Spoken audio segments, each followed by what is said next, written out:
अस्सलामुअलैकुम। इस लेक्चर में हम देखेंगे what is green house effect. ये एक मैन मेड ग्रीन हाउस है जो कि डिफरेंट क्रॉप्स को ग्रो करने में हेल्प करता है।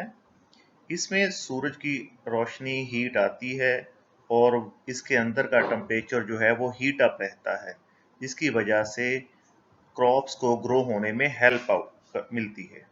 कुछ इसी तरह का ही इफ़ेक्ट है, इसे कहते हैं ग्रीन हाउस इफ़ेक्ट। इसकी डेफिनेशन देखते हैं। Warming of Earth's surface and troposphere by water vapors, carbon dioxide, methane, and certain other gases called as greenhouse gases। यानी कि जमीन की सरफेस और ट्रोपोस्फेयर, ट्रोपोस्फेयर का मतलब है एटमॉस्फेयर का जमीन के साथ मिलने वाला हिस्सा, सबसे लोअर हिस्सा एटमॉस्फेयर का, उसका water vapours, carbon dioxide, methane gas और दूसरी गैसेस की वजह से अर्थ की सरफेस को हीट अप करना, वार्म करना, that is called as greenhouse effect. Process क्या है?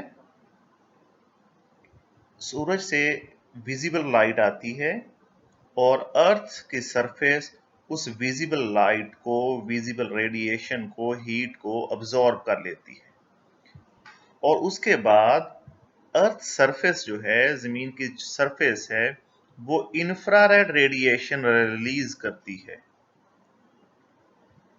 ये इंफ्रारेड रेडिएशंस जो हैं, ये अर्थ के एटमॉस्फेयर में मौजूद ग्रीन हाउस गैसेस इनको अब्सॉर्ब कर लेती हैं। इस वजह से एटमॉस्फेयर और अर्थ का टेम्परेचर जो है वो एवरेज से या नॉर्मल से थोड़ा सा ज़्यादा हो जाता है। इसे कहते हैं ग्रीन हाउस इफेक्ट। इसका कुछ थोड़ा सा फ़ायदा ये है कि अगर ये ग्रीन हाउस इफेक्ट ना हो तो अर्थ का टेम्परेचर -18 डिग्री सेंटीग्रेड तक हो, इतना कम हो कि यहाँ पे लाइफ पॉसिबल ना हो। लेकिन हम आजकल, हमारा कंसर्न क्यों है इससे, हम पढ़ते क्यों है? क्योंकि आजकल ग्रीन हाउस गैसेस जो हैं वो बहुत ज़्यादा हो गई हैं। उसकी वजह से अर्थ का जो टेम्परेचर है वो नॉर्मल से भी ज़्यादा हो रहा है। इस वजह से आजकल ये मामला, ये प्रॉब्लम जो है, कंसर्न है। यहाँ हम देखते हैं स्टेप बाय स्टेप कैसे है। फर्स्ट स्टेप में सोलर रेडिएशन जो है वो अर्थ एटमॉस्फेयर तक पहुंचती हैं, कुछ वापस स्पेस में चली जाती हैं एटमॉस्फेयर में, और कुछ जो हैं वो ओशंस और लैंड जो है उसको अब्जॉर्ब कर लेते हैं। उसके बाद अर्थ इन रेडिएशंस को स्पेस में दोबारा भेजती है, मीन रिलीज करती है। इसमें से कुछ हीट जो है वो ग्रीन हाउस इफेक्ट गैसेस जो हैं वो अब्जॉर्ब कर लेती हैं, अर्थ की सरफेस जो है वार्म रहती है, लाइफ जो है यहाँ पे सस्टेन्ड होती है। लेकिन ह्यूमन एक्टिविटीज़ की वजह से बहुत ज़्यादा गैसेस हो रही हैं, इसकी वजह से अर्थ का टेम्परेचर जो है वो नॉर्मल से बढ़ रहा है। ये जो गैसेस हैं ये एक्स्ट्रा हीट को भी अब्जॉर्ब कर रही हैं। यहाँ पे स्टेप बाय स्टेप देखते हैं।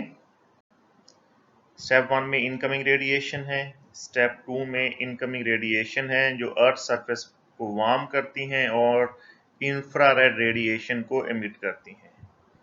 थर्ड स्टेप में ये ग्रीन हाउस गैसेस दिखाई गई हैं, ये उनको अब्जॉर्ब कर लेंगी, उनकी एनर्जी बढ़ जाएगी, टेम्परेचर बढ़ जाएगा, गैसेस आर एनर्जाइज्ड, और लास्ट पे जो है इन इंफ्रारेड रेडिएशंस का कुछ हिस्सा जो है प्लैनेट अर्थ की सरफेस पे पहुंचेगा और इसे मजीद जो है वार्म करेगा। That is called as greenhouse effect. याद रखिएगा, विजिबल रेडिएशन लोअर वेवलेंथ होती है, इंफ्रारेड रेडिएशन जो है हायर वेवलेंथ होती है। अर्थ जो है वो लोअर वेवलेंथ की हीट एनर्जी अब्जॉर्ब करता है और हायर वेवलेंथ की हीट या एनर्जी जो है वो रिलीज करता है। ग्रीन हाउस गैसेज हैं कौन कौन सी? आल्दो के वाटर वेपर्स का मेजर पोर्शन है इसमें, लेकिन उनको हम एज अ जो है एक परमानेंट कॉन्स्टिट्यूएंट जो है इनका कंसीडर नहीं करते। एटमॉस्फेयर में नाइट्रोजन, ऑक्सीजन और आर्गन जो है इनका 99.99% मेजर कंट्रीब्यूशन है, लेकिन ये इंफ्रारेड रेडिएशन अब्जॉर्ब नहीं करती, ये ग्रीन हाउस गैसेज नहीं हैं। इसका सिंपल सा ये फार्मूला है कि ऐसा बॉन्ड, मॉलिक्यूल की बात नहीं कर रहे हम, बॉन्ड की बात करें, ऐसा बॉन्ड जो नॉन पोलर हो, जिसके डाइपोल मोमेंट में कोई चेंज ना आए, वो ग्रीन हाउस गैस में नहीं आता। नाइट्रोजन ऑक्सीजन नॉन पोलर हैं इनके बॉन्ड्स, तो ये ग्रीन हाउस गैसेज नहीं है।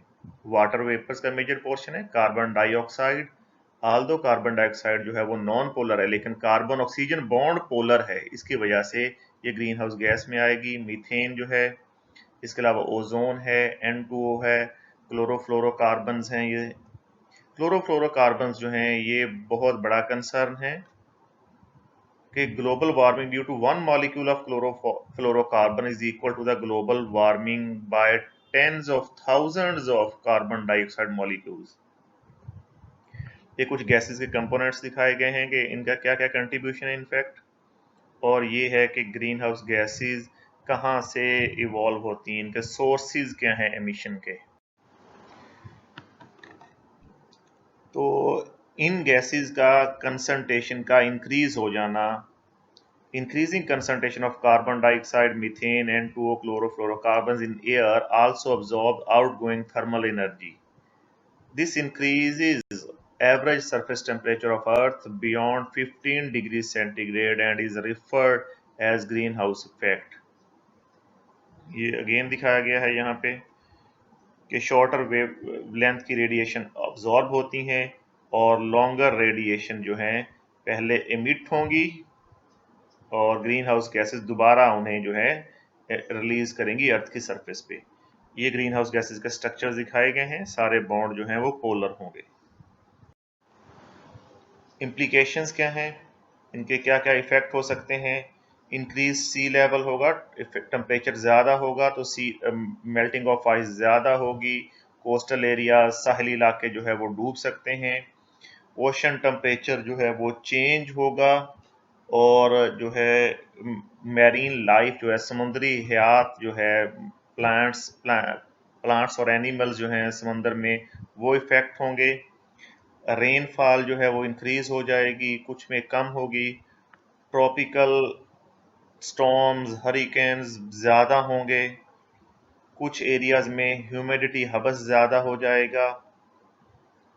सांस की प्रॉब्लम्स जो हैं वो ज़्यादा हो सकती हैं, heart disease, blood pressure, mean बीमारियां भी ज़्यादा हो सकती हैं टेम्परेचर ज़्यादा होने से। और स्ट्रेटोस्फीयर जो है वो ज़्यादा कूल हो जाएगी, इसका मतलब है कि ग्रीन हाउस इफेक्ट जो है वो ज़्यादा हो गया। नीचे कुछ दिखाए गए हैं। सोल्यूशन क्या है ग्रीन हाउस इफेक्ट्स का? 4R हैं ये, एनवायरनमेंट में बड़े सोल्यूशंस हैं। रिडक्शन, हम अपने जो है कंजम्पशन कम करें, रीयूज़ करें, रिसाइकल करें चीज़ों को और रिकवर करें। मीन ऐसा मटेरियल यूज़ करें जो ग्रीन हाउस इफेक्ट गैसेस जो हैं वो कम प्रोड्यूस करता हो। एनर्जी के अल्टरनेटिव सोर्स हों, फॉसल फ्यूल कम यूज़ किया जाए, जो है सूरज से रोशनी जो है, हीट है, उसको यूज़ किया जाए, सोलर एनर्जी को यूज़ किया जाए, फॉसल फ्यूल की बर्निंग कम से कम हो। इंफ्रास्ट्रक्चर जो है हमारा ऐसी बिल्डिंग्स और बाकी सब कुछ ऐसा हो कि वो हमारा सस्टेनेबल हो, साल हर साल तक चलता रहे। एफरेस्टेशन, प्लांट्स लगाए जाएं, इन्वायरमेंटल फ्रेंडली मटेरियल यूज़ किया जाए, इंसनरेशन प्लांट इस्टेब्लिश किए जाएं कि जो कि हम वेस्ट वगैरह से दोबारा एनर्जी प्रोड्यूस कर सकें। पोल्यूशन कंट्रोल होनी चाहिए। और ऑफ स्विच, घर में चीज़ें जो हैं बिजली से चलने वाली चीज़ें, गाड़ियाँ वगैरह, इनको ज़्यादातर ऑफ रखें जितना हम कर सकते हों। और यही है हमारा ग्रीन हाउस इफेक्ट और मेन कंसर्न है आजकल का। कि अपने एनवायरनमेंट को सस्टेनेबल बनाने में हेल्प की जाए, एक दूसरे की अपनी ड्यूटीज़ पूरी की जाएं, क्योंकि अर्थ एक ऐसी चीज़ है जो हम हर एक में कॉमन है। And that's all about green house effect. Thank you.